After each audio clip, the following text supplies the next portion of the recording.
Halo,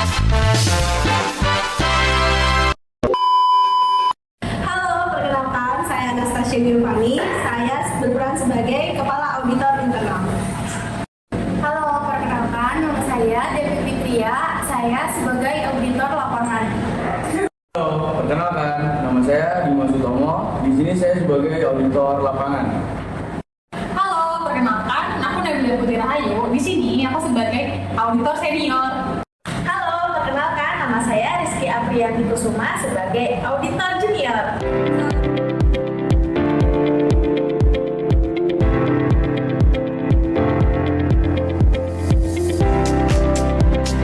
Selamat pagi semuanya. Terima kasih atas kehadiran rapat pada pagi ini. Untuk kali ini kita akan buka audit internal semester 1 tahun 2025, di mana kita akan melakukan pemeriksaan aset tetap dan persediaan. Melanjutkan audit tahun lalu, di mana audit sebelumnya itu kita lihat ada selisih ya nilai aset sebesar 1,5% dari total aktiva. Maka ini adalah hal yang melebihi batas materialitas. Betul sih Bu. Jadi berdasarkan laporan di tahun lalu juga yang 2025 akan masalah ini terletak di mengenai verifikasi dokumen pembelian. Lalu ada juga dokumen yang tidak rutin. Lalu penggunaan akun ERP yang secara bersama. Jadi semua itu tercantum di mana di risk assessment-nya itu di audit kita. Oke, baik. Sekarang kita akan membahas tentang audit plan yang telah disusun ya. Oke, yang pertama tujuan dari audit kita ini adalah untuk menilai efektivitas sistem pengendalian internal atas aset tetap dan persediaan, lalu memastikan pencatatan aset sesuai prinsip operasi, mengidentifikasi risiko penyimpangan dan potensi fraud, lalu memberikan rekomendasi perbaikan bagi manajemen. Nah, selain itu juga ruang audit ini meliputi juga pembelian, pencatatan, pemeliharaan dan kehabisan aset. Dan di sini juga kita menjelaskan kepatuhan terhadap SOP perusahaan kita ya yang berlaku di Januari tahun ini. Untuk tim statement sendiri, kami sudah jadwalkan 9 kegiatan. Audit mulai dari 6 Januari hingga 4 bulan April 2025, termasuk selesai juga verifikasi dokumen pembelian, pemeriksaan fisik dan penyusunan laporan audit. Oke, dan juga terkait laporan alokasi anggaran. Jadi rencana biaya audit kita itu kan sebesar 13.300.000 rupiah. Tapi kita juga tetap partisipasi nih, ada kenaikan biaya lapangan, contohnya transportasi, konsumsi kita juga. Ada juga untuk identifikasi risiko, ada 5 risiko utama. Yang pertama itu ketidaksesuaian data persediaan fisik dengan catatan sistem. Yang kedua, pencatatan aset tidak akurat. Dan yang ketiga, dokumen pembelian tidak lengkap. Keempat, otorisasi kas belum konsisten. Dan yang terakhir, kesalahan klasifikasi biaya perbaikan menjadi aset baru.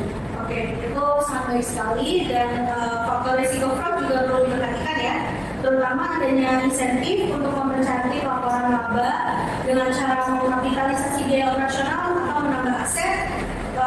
Kita harus waspada terhadap hal itu. Nah, pada saat auditan tersebut kita perlu menggunakan SQ ya sih. Ya, nanti kita tetap pakai SQ. Jadi itu untuk menilai efektivitas kontrol di bagian operasi, pembelian dan juga semua jawaban akan menjadi dasar penentuan area prioritas pemeriksaan. Kami juga menyiapkan ruang pembelian KPP lapangan, mulai dari KPP pemeriksaan fisik aset hingga KPP rekonsiliasi database aset. Baik, audit kali ini bukan hanya untuk memeriksa angka, tapi untuk memperkuat tata kelola. Kita jalankan dengan profesional, objektif dan sesuai jadwal ya.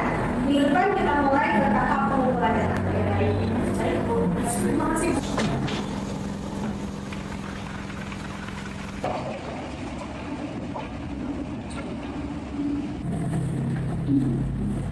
Permisi Pak, Iya. saya di sini mau menginformasikan data sistem menunjukkan ada 12 unit scanner barcode.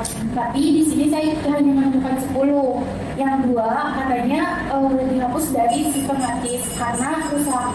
Tadi tidak ada beritanya Pak di bawah pusat data juga tidak begitu. Dan belum ada presiden dari audit internal juga. Berarti bisa jadi aset dihapus secara tidak sah. Kita tandai sebagai temuan potensial fraud kategori penggelapan aset. Selain itu, di yang sebelah ada beberapa barang dengan regulasi yang sama. Sepertinya pendataan juga dilakukan secara sebentar. Baik, catat di form pemeriksaan fisik aset. Kita laporkan nanti ke tim pusat. Oke, baik.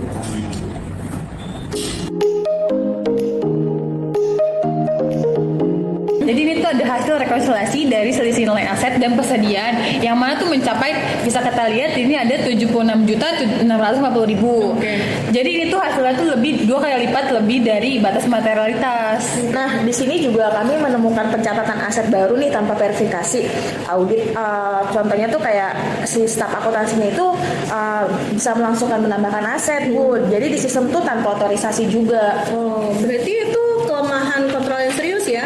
Siapapun bisa menyisipkan aset fiktif atau manipulasi nilai jadinya.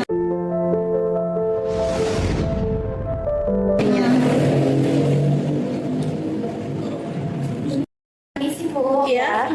Jadi saya mau konfirmasi, ini hasil foto lapangan Bu. Ada komputer dan printer yang dihapus dari sistem, tapi fisiknya tidak ditemukan. Oke. Dan satu lagi, harga pembelian dari vendor Bintang Raya untuk peralatan IT lebih tinggi 15% dibandingkan harga pasar. Oke. Angka penjelasan juga dari teknis juga. Oke. Baik, kita mulai mengarah ke indikasi fraud ya ini, di mana manipulasi kebutuhan markup vendor dan penghapusan aset. Jadi semuanya harus kita buktikan dengan data. Baik Bu.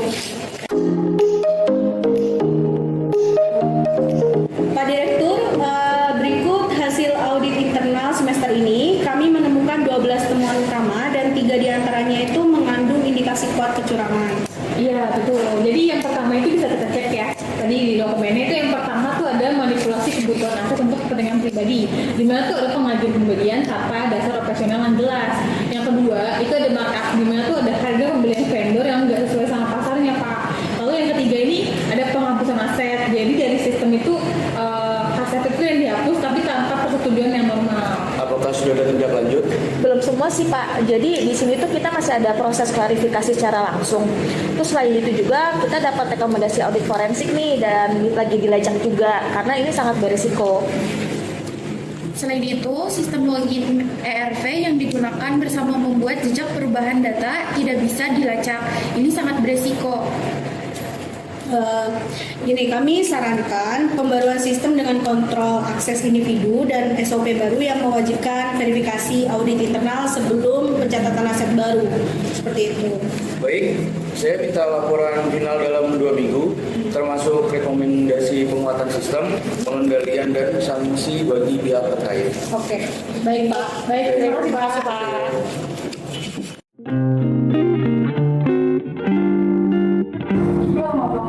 Audit bukan sekedar mencari kesalahan, audit adalah perjalanan menegakkan integritas. Di PT ABC Toys, setiap angka dalam laporan keuangan adalah cerminan kepercayaan publik dari ruang rapat hingga gudang penyimpanan. Kami menemukan bahwa kelalaian kecil bisa membuka jalan bagi kecurangan besar. Manipulasi kebutuhan, markup harga, hingga penghapusan aset semua berawal dari lemahnya kontrol. Tapi di balik setiap temuan ada kesempatan untuk berubah. Perubahan yang dimulai dari kesadaran diperkuat dengan sistem dan dijaga dengan kejujuran. Audit internal bukan musuh bagi manajemen, tapi mitra yang memastikan setiap langkah perusahaan berjalan di jalur yang benar. Karena menjaga integritas berarti menjaga masa depan.